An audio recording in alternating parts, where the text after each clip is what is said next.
Space Coconut. Okay, well, things were revealed today, which was nice.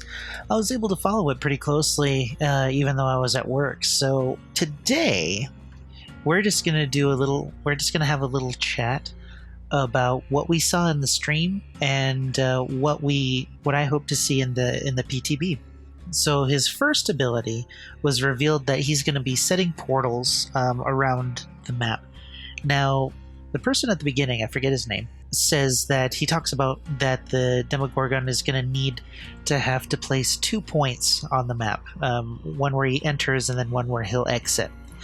The interesting thing is that at one point in the video, you see that there are a total of 3 portals on the map. And so I think this is a really important note. We don't know what his max portals are. We don't know how many portals he can set on a map at a time. The max number, at least. If he can't set very many, his teleport ability is going to be kind of limited. But the nice thing is that he's setting up the places to teleport. So unlike Freddy, he'll be able to set up a portal or 2 at the exit gates, which is going to be a problem for survivors. He'll be able to easily patrol the 2 within reason. So survivors are going to want to get out of there, but he'll be able to track them. He'll be able to see them when they disable the portals. So that's going to be a problem for survivors. But he can set them up pretty easily. Depending on how many he can set up, that's where the trick is going to be. I only saw 3, so maybe 3 is the max. I don't know. 3, I think, is too few, but maybe 4 or 5 should be okay. Any more than that, and it's too many. Too many. Even though he has to charge it, and it takes time to traverse that distance, he's traveling faster than many other killers. So depending if you put one at one end and one at the opposite, well, I guess to be fair, you have to travel and set up the portals in the first place. So I don't know, there's a cost associated. There's a time cost associated to setting the portals. So I think clever use of the portals is going to be good for patrolling. I think that's the main draw of his portals. They're, easily destroyable, but they're also easily replaced. He just needs to travel and reset them. So I don't know. His portals are meant for long distance patrolling, for traveling longer distances. The price you pay is that charge. So even though it seems like it's too weak, the charge is too long, it's not meant for short distances. What is meant for short distances is that lunge. And they mentioned that his attack cone, and as you watch the different attacks, the cone, his range cone, almost reaches the entire width of the screen. If you have a survivor in your sights and you use that lunge, they're getting hit. The question I have is, how far does that lunge reach? He was able to lunge upstairs without a loss of distance by the looks of it. So, I'm really curious to know how far his lunge actually is. I think the timing of it is going to play an important part, but I actually think that is going to be I think it's going to be more powerful than people give it credit for, depending on how you time it. He's definitely going to have add-ons that will either increase the number of portals, increase the travel time, decrease the time it takes to travel from one to the other. But I think some of the more powerful add-ons are going to be the ones that decrease his cooldown from a lunge, or decrease the actual charge time for the lunge. If he has one of those, I think that's going to be the strongest of the add-ons. The Demogorgon moves at 115 movement speed, 115% movement speed, so I mean, he's a standard killer, but that lunge is going to be pretty handy, depending on loops and how you line yourself up for the attack. Because if they're in range, even if they go over a vault, it'll probably connect. So I think that lunge is going to be pretty good. Once you get the distance and the timing down, I think that's going to be what makes him dangerous. Dangerous in close range. That's his close range ability. Traveling through the portals, that's his long distance thing, and that's going to be handy. survivors are going to have to risk taking it out. It's going to be interesting. They did mention him going into a stealth mode, which I don't think is going to be very effective. I don't think because each time that the Demogorgon teleported, there were scratch marks at the portal, so the survivors got a warning when he was coming through. So none of them were surprised by that if they were working on it. So even if he's in stealth mode and he uses the portal, they're probably going to get the same warning, and it's not going to be useful for that. He's very tall. Depending on how tall he is when he goes down onto all fours and then enters his stealth mode, that I don't know how tall he's going to be, but on open maps, it's not going to be any use. It really isn't. But his lunge and his teleports, those are going to be very dangerous on open areas. I think what might end up happening is if he enters the crouched and the stealth thing, enters his crawling mode for stealth, I think the transition's going to be pretty long. If it's anything like the trailer, he's going to take his time standing up. It's not going to be as fast as the ghost or the pig. I think it'll be a little bit slower. But maybe... Well, no, he's probably going to move much slower because he can lunge with the pounce attack, and he can teleport with the portals. His stealth movement is probably going to be slow, probably 110 slow, maybe even slower, depending. I don't know, but they never showed that. They didn't really do anything with that, and I guess it's kind of interesting in regards to the Demogorgon because his stealth isn't his primary thing. It's a tool that he can use, and I think it's going to be as effective as the pig's traps, probably. Very situational. So, with the general talk about his abilities and his kit out of the way, let's talk about the perks. Gordon, when you smack somebody with your base attack... So it's not going to work with the chainsaw? No, exactly. Or the pounce of the Demogorgon. If you down somebody with any generators within a certain distance from the location that you are, will explode all generators. And it's like you kicked all the generators. Yes, exactly. It's a free kick, and also gives like a slight bonus, additional regression to the base kick that usually happens. So unfortunately, Surge. Unfortunately, I think this perk is just okay. I'd give it a C. The problem with it is the range on it. You only have a 32 meter radius when you down a survivor. So here's the thing with that. The killer has no control over where the survivor is downed. As odd as that sounds, it's kind of true. The survivors dictate the chase. They choose where to run and where to go. You're more often than not, you don't have a chance to herd survivors in the direction you want to go, more often than not. So better survivors are going to go away from generators, away from the ones that are being worked on, and later on in a match, gens aren't going to be too close together. So even if you do down a survivor when there are 3 gens left, they might be so spread apart that you're not going to have any effect. So because this is limited by a radius instead of like a number of generators, it's only okay. It applies regression, an additional regression of 12%, and it can only be triggered once every 40 seconds. But the numbers are just temporary. We don't know, however. But the time on this, along with the radius, make the perk less useful and less impactful than it could be. I would have liked to have seen Surge impact the nearest number of generators, maybe. Say the nearest 2 generators, the nearest 3, depending on the rank of the thing.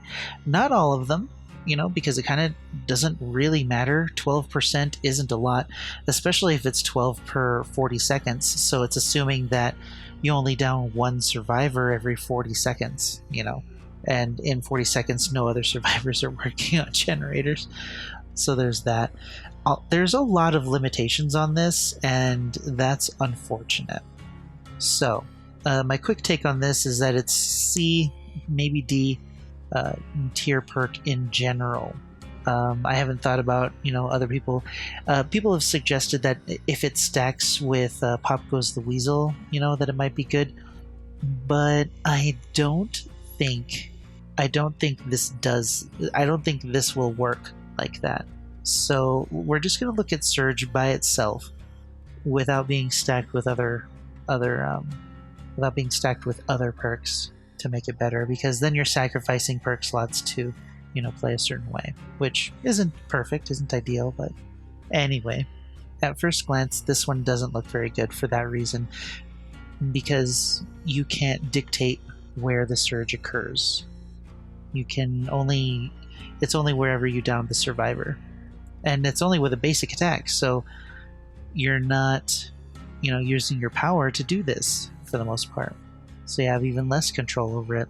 Yeah, not a very good perk because of the lack of control. Yeah, Yeah, sure. it's not gonna We work. have another assholes perk actually. Is it next cruel confinement? Yes, exactly. Cruel assholes confinement. So whenever a survivor pops a gen, all the windows and vault location, not pallet, windows and vault location from a certain Within a radius will be blocked for all survivors, not the killer, obviously. And the killers see the location aura of the block. So it's a great idea. Windows. Yeah. Yeah, and Yeah, so that it lasts. sucks. It lasts also for But 35 seconds for now.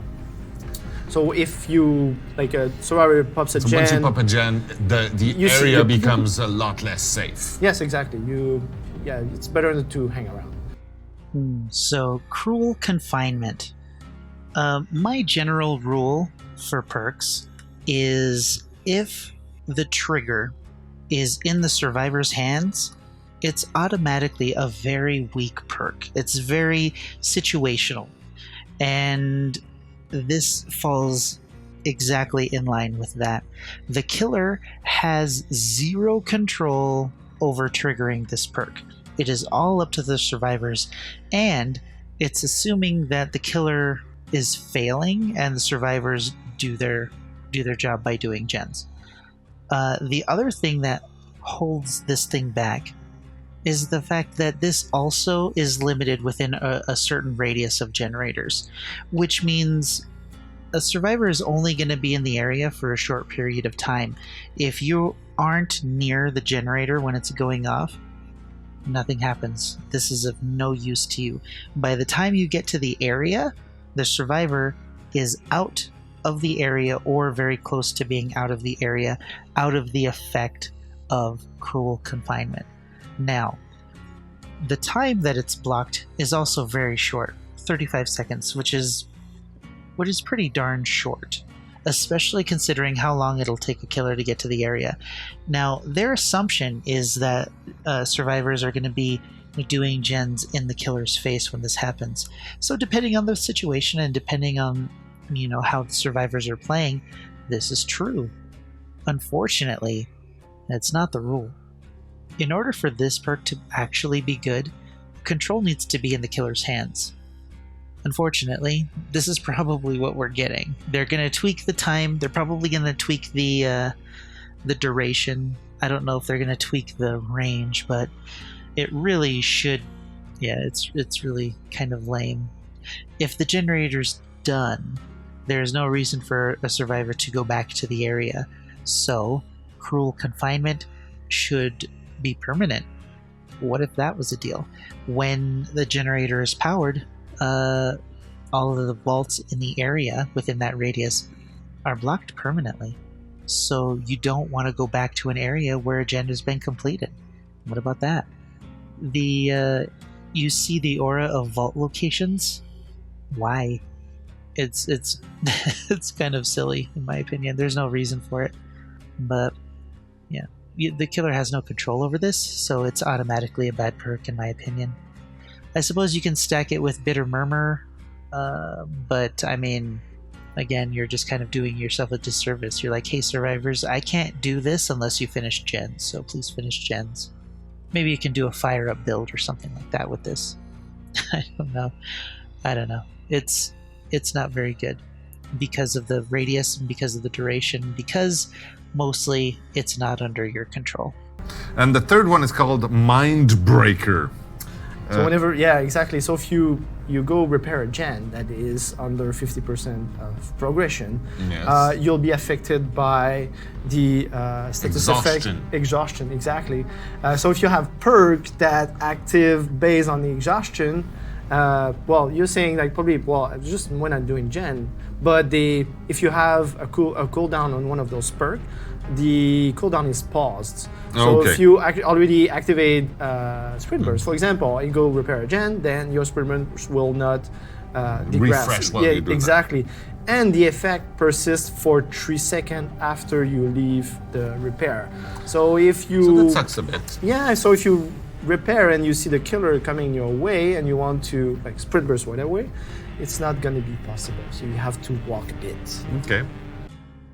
Mindbreaker is interesting. It might be the best perk, but it's still not very good just because of the limitation on it. Because this only works up to a certain percentage on repair progression, there's not much. Let's look at it this way. How long does it take a gen to get from 0 to 50%? What are the odds that a killer comes up and stops? Okay, so it happens pretty often, I suppose. If I look at my own matches retrospectively, and I can imagine like sneaking up on survivors when they're just starting a gen. But I mean, there are quite a few times where the gens get done before I even get there. Gens are already past 50% by the time you reach that area. This limitation doesn't make sense. It really doesn't. What ought to happen, well, I don't know what ought to happen, but the 50% doesn't make sense to me. I don't understand why that limitation is there. If a survivor is working on a generator at all, why wouldn't this happen? Why wouldn't their exhaustion be paused? Well, I suppose that part of it would make it difficult if they'd just gotten away. I suppose this is situational, I guess.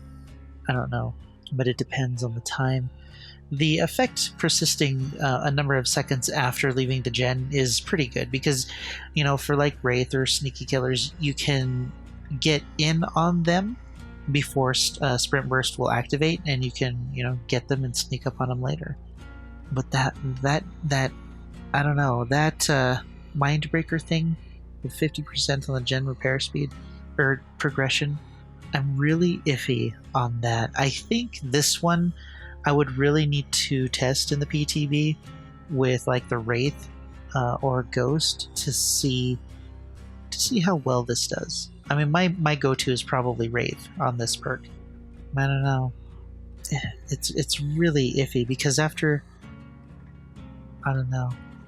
I think this one definitely needs to be tested because I can't really say for sure. It doesn't make sense, but in practice, it might make sense. It might be okay.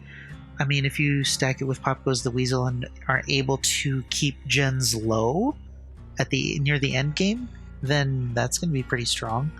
But it depends on how you get everything set up, or if you can get things set up that way. Mindbreaker's the best perk, and it's really iffy. Yeah, it's really only going to be good on stealth killers. Or killers with monitor and abuse who try and sneak up on survivors. But even with the hag, even with monitor and abuse, she has about 2 seconds before she'll creep up on a survivor and they hear the heartbeat. So that gives them, means the hag spends 1 second getting to that place, but the survivor's already moved. So, I mean, even with monitor and abuse, I don't think survivors will be able to be caught with Mindbreaker if they take off when they hear the terror radius. 3 seconds might be too short for that. I mean, I'm specifically thinking about Sprint Burst, but I don't know. Definitely needs some testing. I'm definitely not sure about Mindbreaker. It might be fine. It just doesn't feel like it just looking at it. there were a crap ton of survivor perks. I'm not going to go over those. It's late, and yeah, I don't know. Some of them seem iffy, also. So I might talk about those. I might not. We'll see how I feel tomorrow. I have to get editing, and I have to go to work early in the morning. So let me know what you thought about this quick take. I'm probably going to do these in the future.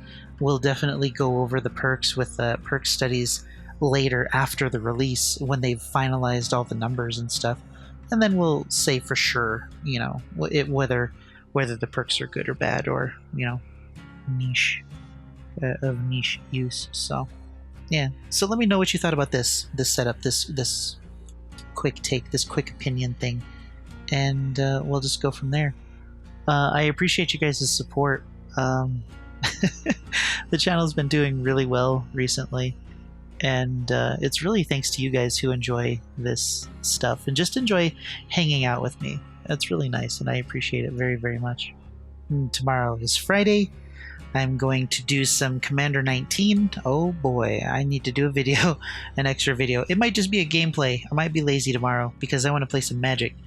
And we'll see what happens. If you want, I'll no, I'm talking about the cards. It's kind of boring. I don't want to do that. But anyway, I'm gonna do that. So tomorrow, Magic for me, short video.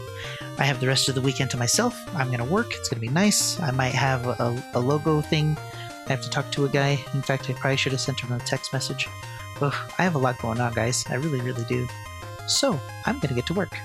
In the meantime, I'll see you in the fog.